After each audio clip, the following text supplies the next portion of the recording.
Vault of 5 right. there, Island and Pass. So he's going to be at a slight disadvantage here. Does look like he's on the play as well, so he has down resources for sure. Though, of course, is it having one of the best source, or some of the best card draw?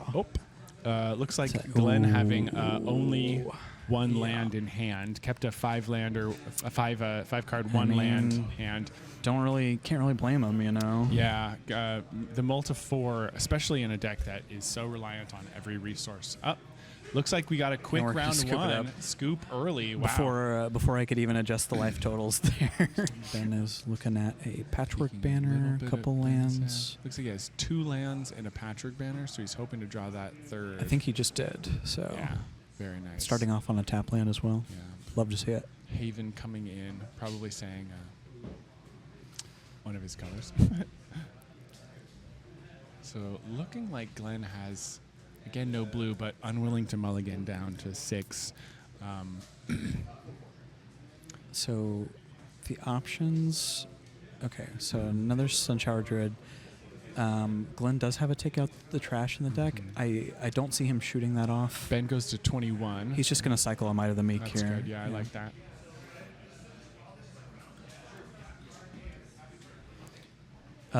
Cycle another one. Okay. Of course, he does have the Eddie Merc Crab in his deck. So it's true. So cycling that, is good. Yeah, it's fine. You're basically banking that mana for later whenever you draw the crab. Those Might of the Meeks, I think, are one of the cards, especially, that determines whether or not this deck can be good. Right? It's one of the cards that I think broke the deck when it was first discovered to be very, very playable. Exactly. Yeah. But again, that's mostly in combination with the Tempest Angler, which Glen does not have access to. No. But he does find Island on turn 3 and plays out a Stormcatch Mentor.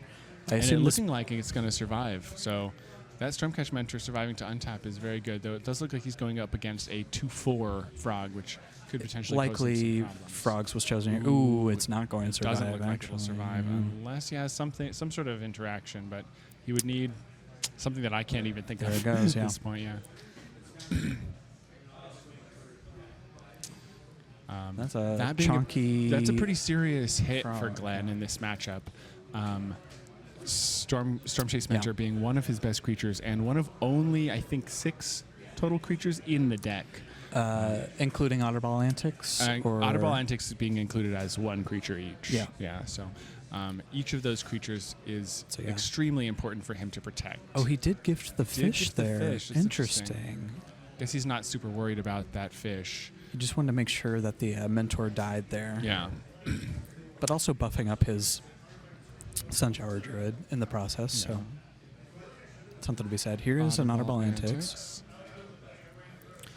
I assume we're just going to get in for one here. Yeah, we get in for one. Goes to 20 to 17 here. And we do get that Otter, though that Otter is less good than the other Otter. They both have prowess, but this one doesn't have haste or making his other spells cost 1 less, which is tough. So sort of the major weakness of the Izzet deck is being seen here, where they have few creatures, and the creatures they have can be pretty small, and so if you're just taking 3 a turn, that's going to start to add up very quickly. It can be tough to race them back. It's definitely a build that you really want to get off on a good foot. You want to tempo out a creature on turn 2, and you want to be able to protect it. And if you can't do that, you don't want to be on the back foot, because if they manage to resolve like 4/4, it can kind of be the end of you if you don't already have a pretty established board. All right, we're firing off. Take out the trash on the 3-tree Reaver here. Trigger on that Otter, making it a 2/2 for the turn. Hitting for 3. Looks like hitting for 3. Because again, those Otters are, especially the ones with regular prowess and not the one that grows permanently, they're bad blockers. Yeah, just to get that out of the way. They are really bad on blocks. So going up against a green deck and kind of needing to spin removal on a Sunshower Druid is just a really bad feeling. Yeah, it's really bad. But it's just outracing you at the moment. And Ben also has the some life gain and the Heaped Harvest there. Ben having as much mana up as he currently does, I don't think he has any counter magic in his deck. Unlikely. Unlikely based on his building and his pools we saw. But Glen flash. Yeah, see, that's what I was just going to say. It's very likely he's going to flash in his moose here, though we may be seeing some sort of interaction. Dire downdraft. Probably just going to go on top. Yeah, there. I can't imagine it doesn't. He takes 3. Taking 3. And maybe feeling a little worried because Dire Downdraft is one of the best answers you have. I think he does have Conduct Electricity in the deck as well. Does Conduct hit for 6 or 5? Is it 5? I don't know. I've never cast it before. So. I think Conduct hits for 5 and 2 to a token. Okay, so that doesn't even do it. Yeah, it won't even deal with that moose. That moose is definitely a problem for the Otters deck if he doesn't have like a counter spell. And I didn't see any when he was building his deck. No, I don't believe so. Spellgire and the Dazzling Denial are definitely cards that you include in this Otters package. Did Ben swing for 3 again Yes, here it does and look pass with the known moose up? With the known information of moose. So this puts Glen at a precarious position if he doesn't have any answers, right? To the moose, because are we frozen? No. If he doesn't have any answers to the moose, he basically can't swing. But if he doesn't swing, he knows that Ben can just not play the moose and leave it up as an answer later. So if Ben has any other instant speed interaction or anything going on that he could sort of like build into, Glen is going to be in some trouble here. There's some options, but I mean, even if he doesn't, just a 6/6 vigilance trample is it looks like the turn is just going to be making a 2/2 otter here, or a 1/1 with the counter. 1/1 with the counter. Triggering prowess on the other one, of course. Though he cannot swing because he is tapped out, and he does have that moose. Unless he wants to push in for a few extra points of damage. You would get 1 damage here and trade off your otter. Yeah, it's just not going to be the best thing. So it. Ben does just flash in that moose, a vigilance, trample, reach. Quite oppressive against all those little 1/1s. Yeah. It's just the biggest thing outside of some of the rares, you know. It's a very difficult card to play with, especially with Otters, just because a big portion of the Otters is the prowess, the sneaky lethal. They swing and then they didn't realize that you had 3 spells in your hand and you got them. But because that moose just attacks and blocks so efficiently. Yeah, you cast 3 spells. Your Otter's a 5/5. Well, it's not quite enough still. Quite enough. Yeah. And even if it does, it trades off and the other ones don't get in, right? Like you're not killing that moose. It's going to swing in, block with the fish. Taking so they 6. Take 6. Down to 2. Down to 2. It's looking a little bit tough for Glen here. 17-2. He would need I'm having a hard removal time, spell and like 8 more. I'm having a hard time coming up with a line based on the cards in his pool, especially considering he's only got the 1 island still. I think that this is probably going to be the match. I don't think that he has anything else either, right? Dire Downdraft being his best option and him having needed to fire it off early. Ben's at 17. That's a pass. So there's just no... and he's blocking one of the Otters, so there's just no way he's getting burned out from that position. But that moose has obviously trample, so I don't know what Glen could be holding that keeps him alive to a swing here, but anything save, I can't even think. Maybe Into the Flood Maw is sorcery speed. No, it's an instant. Is it an instant? Yeah. So he could have that Into the Flood Maw to try to protect himself. It looks like that is what That's he's going what to it is, play. I think, yeah. Bless you. Thank you. And the interesting play is that he may double block here just to kill that. I think you have He'll to. lose one of the 2/2 Otters unless he has another instant speed spell that he can play.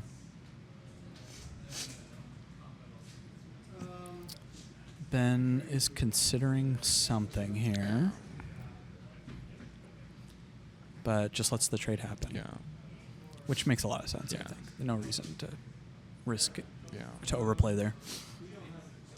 But we can see how if Glen had that blue on his opening turn with the Double Might of the Meek in hand, two Otters may have been able to take down that moose, right?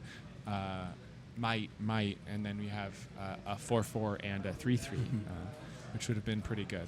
But unfortunately, he had to fire those off on targeting his opponent's creatures in order to not.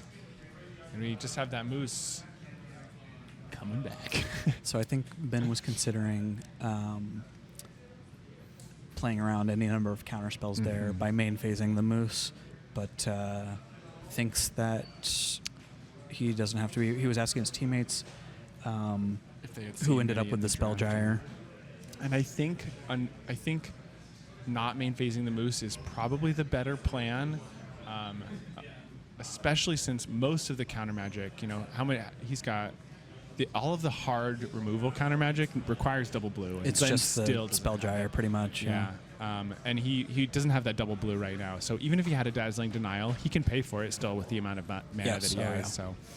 And that'll do it. Does look like Ben got those games against Glen. Just talking about how V and Steve are up against the twin Starfall Invocation decks there, and in this first round especially, they will not have the knowledge to play around a potential board wipe in hand. So.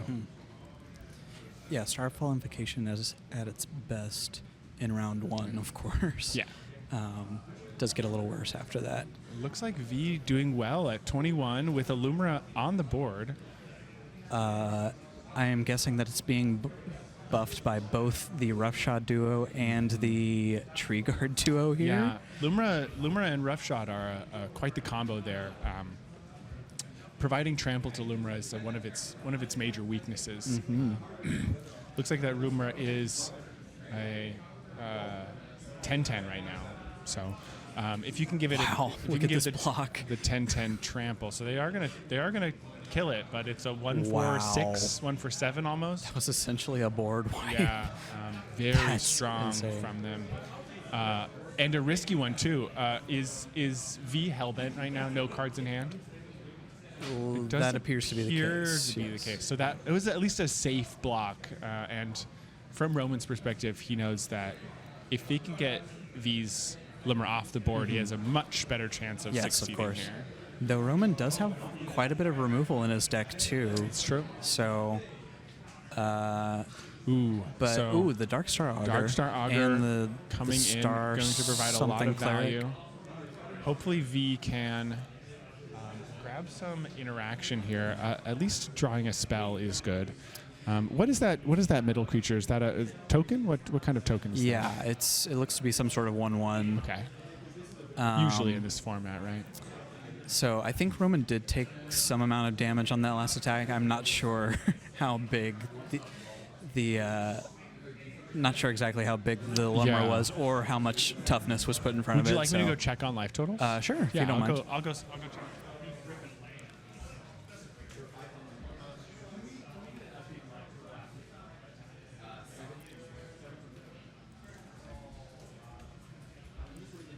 7 to 21, yeah. So a little bit, dangerous position. A little bit risky playing out this. I forget the actual name of it. The Darkstar Augur. Darkstar Augur. And I think Roman realizes that as well. I think what he is hoping V will do is swing so that he can block. And there's a reason why he didn't offspring it. But potentially he's hoping to go for the risk, or it looks like that is what he's deciding right now. Is should I double block, try to remove that, and not draw the extra cards, or should I just die to the Augur? Looks like he's just he wants to draw a card here off of it, taking 4 down to 3. Looks like he's down to 3 there. Not the best thing to be right on top there, but no, really wanted to see a land there, for sure. Definitely proving why that Darkstar Augur is one of the most divisive cards in the format. Yep. Can either kill you or you can win. Interesting that V sandbagged that creature rather than playing it on their turn. Trying to trigger the expend on the for the trample, Roughshod duo, which makes sense. Yeah. I think V is well positioned to not swing here. Yeah, just to pass and see what is on the top. Roman may be considering firing off a removal spell on his own creature here. I think if he doesn't, then he's sort of accepting his fate and just but interestingly, leaving it up to the top here. If he does that, and he is doing that, he's gifting the food so that he doesn't go down to 2. It's an interesting play. So essentially, that Darkstar Augur lost him 4 life and did not give him card advantage. And 8. Yeah, and used up a removal spell. Yeah. Again, it's a tough card to play against aggro. I wonder if Roman will sideboard it out. It's a great card to play against a sort of tempo build, but I worry about the aggro plays.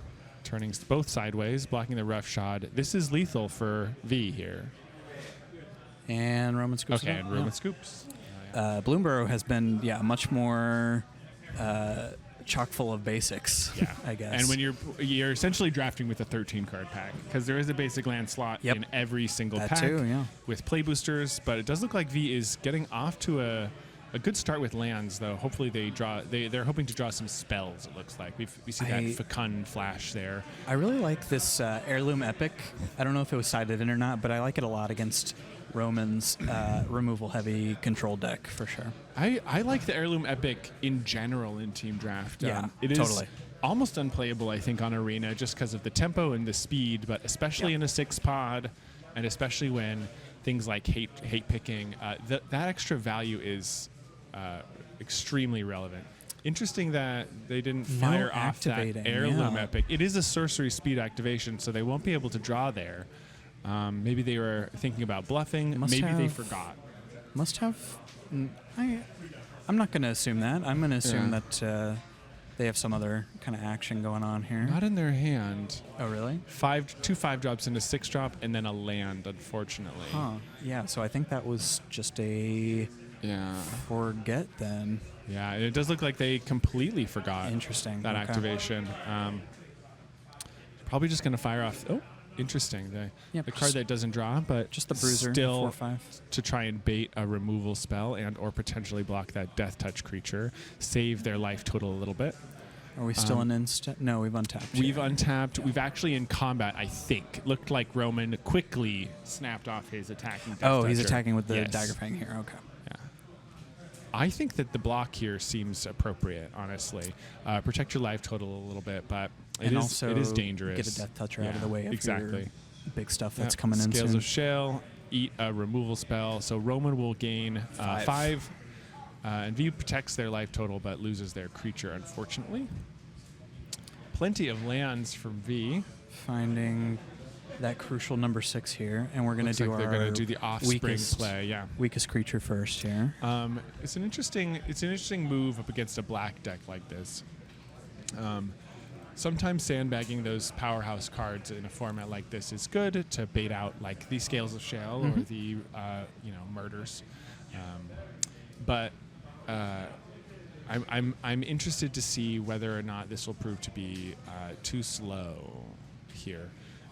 But we'll see. I think in the ideal world, you're trading off the 4/4 for the Death Toucher, and then likely your offspring for a rabbit as well. Yeah. Just and I think that is probably what V is. V's going to try and get both for value the tokens. Going for a little value here with the block on the token. I kind of like this as well. Yeah. They're at a high enough life total that it's not a problem at all. It's getting concerning, I would say, but this would, in order for them to lose the 4/4, Roman would need another trick, and this can give V some information about whether or not Roman actually has that other trick, that more, and it allows them to. Ooh, that is unfortunate. Though they don't have anything 4 or more in graveyard already. It took 1 damage from the attack. Nice. So Roman. V keeps asking Roman, "Do you have the answers?" And Roman has responded yes each time so far. V's asking, "Which of my bomb green rares do I lead on here?" I think it's probably the Lumra, right? It does block the Fecund very well. I mean, not Fecund, the Wix Patrol. Sorry, the Wix Patrol very well. The advantage of the Fecund, obviously, being that it does draw you a card, gives you more resources for your next turn. So I think V really is just, kind of content to let Roman spend his resources here, having the green shell in hand and the heirloom on the field. They're like, I'm just never running out of cards this game. So as long as they remember to activate. True, yeah. That is the hardest part about playing Heirloom Epic, I think, is remembering to activate. And a big signal from Roman that he does not have like another big murder or a big death touch trick or something along those lines. Yeah, leaving the Wix Patrol back. Yeah, leaving the Wix Patrol back. Because that Lumra is, if you had another Scales of Shale, say, it is within range of that Scales of Shale for the Wix Patrol, or close to it anyway, right? But playing a couple flyers here is gonna. Well, I guess Limra has reach though, right? And so does the green Fecund. shell does. Yeah. Yeah, Limra is reach vigilance. So, that's right. Okay. Both of those creatures having reach is, I think, very strong here. Also, just drew another reacher in the treetop sentries. Is that the sentries? Okay, yeah. good. Yeah. And of course, we would like to be able to play green shell first because sentries would trigger. Draw double cards, and I think that is the correct play based on Roman's attacks on the previous turn. But looks like they're flashing the camera there. Yeah, we know. An excellent job. Excellent job being a good commentator, being a good player for the commentator. We appreciate it. Yeah, I think it's time for the green shell. I'm seeing a 5-tap there. Oh, but that's a 4-tap. No. All right. Okay. Looks like they are going to go for the slow play here. That's very interesting. Maybe try to bait out another removal spell for the... Though I'm with you. I think Roman would have done it when V was pretty much tapped out there. I think so too. And gotten in for another 5 damage. Yeah, the 5 damage there would have been huge. It would have put V at 3 with flyers on the board, right? Like, but preferring, I think. Well, I guess they didn't have the Roughshod Duo in hand before, That's right. They drew into it there, so wasn't guaranteed to be able to double spell at all. Right, but a Fecund would have drawn the Roughshod as well. It would have allowed them to play that, and they have the 1 mana still untapped. So wouldn't have been able to play any other spell other than the green shell, though. No, so they have 1 green still untapped, so they could have Fecund and then I see. 3 mana. It would have been Roughshod. Yeah, they would have had enough. Okay. I think you have to block here. Just trading those for those, and I guess that makes sense actually. I might have traded the trample creature though. Getting the Death Toucher off the board for the trample on the Lumra is quite powerful. I guess that's the main reason for not Hazel's playing the green shell in the previous turn, is that you don't want to take any more hits from the Death Toucher, and you don't want to trade off one of your primo creatures for it. So V going to 6, Roman going to 30 here. Yep, off of the Hazel's Nocturne there. Actually, a couple triggers off of the clerics as well. Oh, yeah. So V going to 4. To 4, I believe, if life is being tracked correctly, which I'm assuming that it is. I don't think Roman will be missing those triggers. All right. Another land powering up your Lumra here. Oh, yeah. Are we at... We're not at 10 yet, right? No, we're at 8, I believe. Maybe 9? No, I think we're at 8. They just tapped 5. I'm sure we can put a Roughshod Duo trigger onto the Lumra. I can't imagine not. Putting it on itself. Interesting. That is not a land, so it goes to hand. What you want. It's also not the card that you really want to see, though not a terrible card. It will get them some more resources.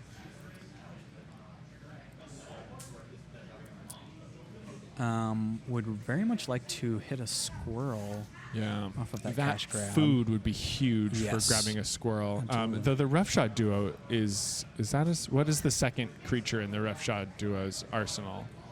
It's not a squirrel, no. It's a squirrel. It's a raccoon and a mouse. Mouse, I think. Yeah. Okay. So that won't get them that yet. Yeah, squirrel would be huge for V here. Looks like they're gonna Attempts send to it. cash grab for that squirrel. 2, 3. Ooh, Nope. no squirrel.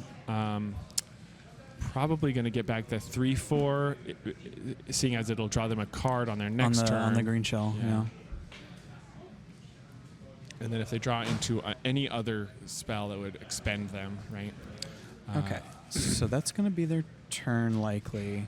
What does Roman's next turn look like? And how can he present the last few points of damage here? So Roman with 4 attackers and 3 blockers on the back end. If Roman top decks a removal spell of any kind. Or life gain. Or life gain. Yeah, that's what I was just going to say. Or basically any life gain, they have this. They locked it down.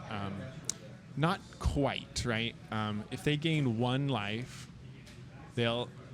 if they gain life once, right, it'll set V to 2, and they'll be able to swing, and V would be able to block everything except for the one. The one.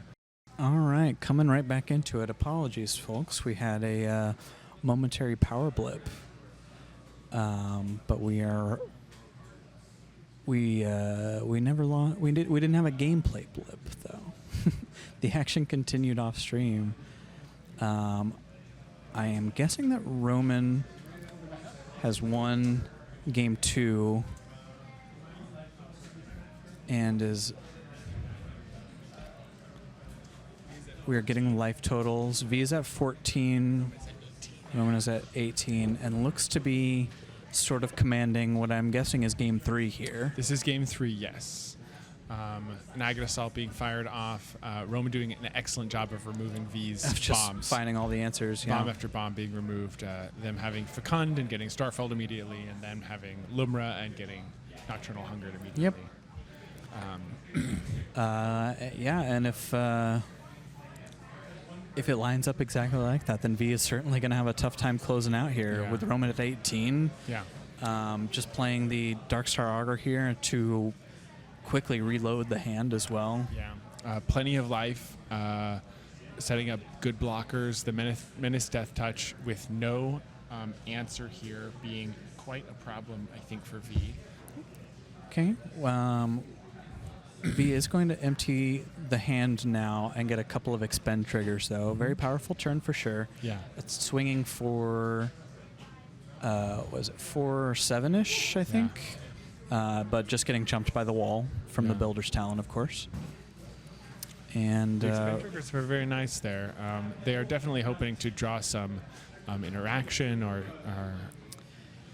so something to bring back their bombs. But I see that Peerless Recycling already mailed into the graveyard. What was the Augur hit there? I missed it. It was a Plains. So. Okay, yeah. So unfortunate for V. Yeah. Kind of counting on... just hitting for 2 there. Kind of slow roll. That's okay. I kind of understand these Wandertail Mentors can certainly present a significant amount of damage. That is a very good pickup for V. Getting the expend triggers both, and we'll draw them a card as well. Wow, dang. That's can't ask for much more than that. Didn't see what they picked up there, but maybe we'll slow roll it until next turn, even if it is a spell. Still can't quite get through that Huskburster Swarm, though. No. But so potentially blocking it effectively, right? It is just is it a 5/5? It's a 5/5 Menace Death Touch. So you need to put 2 things in front. But V now has reach. But if Roman keeps flipping those lands from the Augur. And a utility land at that, too. The nice thing about the Treetop Sentries 2 is that it can block the Augur without killing it. As a 2/4 reach against a 2/3, forcing Roman to just keep drawing cards. Okay. Yeah, good for V. Though I'm not sure if Roman's that upset about drawing more cards at this point. I don't think he is either. But that Augur is such a double-edged sword. It's sort of hard to know from Roman's side. Does he want it to die? Probably not. At this point. I would think that he would be pretty happy, especially with how. With the hits so far, just being 2 lands. He hasn't lost any life off of the triggers so far. Go ahead and firing off the Lupin Flower Village and finding Waxwayne Witness, which he is able to cast this turn if wanted. An excellent pickup against V's 1 reach creature. And Tapping him out. Or not quite tapped out. That's likely going to be the turn. Yeah, you did already play a land. Yeah, I played over that land. Letting V have some extra information just for fun. Revealing that he does in fact have another land in hand. We are seeing a Rabid Knot in hand for V, which is... Ooh, taking 6 there. Taking 6. That certainly makes up for the last 2. Hits for 0. Yeah, and that Wix Patrol will be quite nice for Roman. Yeah. Are we aiming for the reach creature here so that our 2 flyers can start getting in? So interesting, yeah. That seems likely to me, depending on what's in his graveyard, of course. Yeah, Roman's at a low enough life that with the Darkstraw Augur, I would want to be holding back that Huskbuster. Yeah, I think he's in a good position as long as he defends his life total. Yeah, so holding the Huskburster back makes a lot of sense. Firing off that Wix Patrol against the 2/4 reach, I think, is probably the correct play. Obviously, he does not know that V has the Rabid Knot in hand, which cannot currently kill the Huskbuster, I don't think. How much... are those Wandertails 2/4s? Or if I mean 4/4s right now? I think one of them is a 5/5 and one is a 4/4. Okay, so it could kill the Huskbuster. So a swing here from Roman could potentially be dangerous if he doesn't have some good follow-ups, though. He's got quite a few cards in his hand, and at no risk of running out of them soon. Discussing optimal lines with his team here. Exactly. He's also got the Builder's Talent on the side there, which could potentially get something back from the graveyard eventually. Yeah. Unsure exactly what he has in there that it could get back. I know he's running a Lupin Flower Share Pot, and it's one of the better things to get back with Builder's Talent for sure. Quite good, yeah.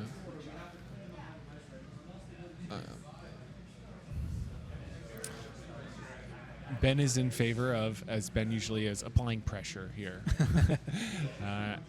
These young kids, they just they hate playing Magic, and they want to get it over with as quickly as possible. Exactly. And yeah, here's second Wix Patrol. Wix Patrol to mill another 3, and looks like we do have enough to kill the Reacher here. Yeah, which is what we were just discussing.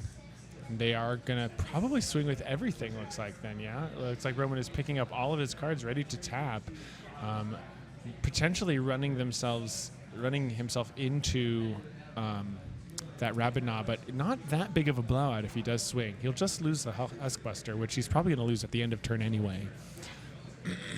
So the stuff is coming in.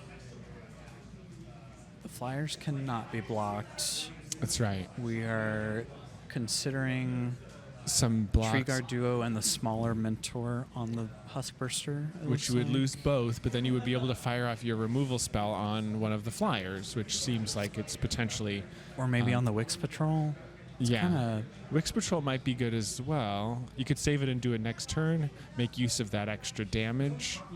Though the 2/4 Flyer does such a good job of protecting here. It's a tough decision. I think it's correct to try and hit the Huskbuster, but I guess they're okay with losing their 2 creatures here. So we will go to untaps for V's turn and hope that they draw something that can give them an answer here. Brambleguard Veteran is decent. Definitely would have, I think, preferred something that was either larger or maybe a removal spell. They're at an all right life total. That Veteran will successfully block the Wix Patrol, which is quite nice. Yeah, I think not attacking here is correct. Definitely no attack, I think. You don't want to be losing that Wandertail Mentor to the Wix Patrol. It just gets too much value out of that removal spell. Especially since it potentially gets buffed by the Veteran's expendability as well. What I'm really worried about from Roman here is he's at a point where he has quite a full graveyard. If he has Hazel's Nocturne in his hand, I'm extremely worried for V. Looks like he's just going to scoop it up. Yeah, could not get there with the life gain and the life loss there. So that's going to put. Not Frog Remind me Trash of Pandas? Trash Pandas, thank you. The Trash Pandas up 2 games, I think. Did Steve and Vincent finish? Is it It a looks like they did. Steve? How did your matches finish? I got it 2-1. You got it 2-0, so it is a 2-1 there. It's 2-1. 2-1 Trash Pandas for the score Going in here as round we're going to two. move into round 2 here.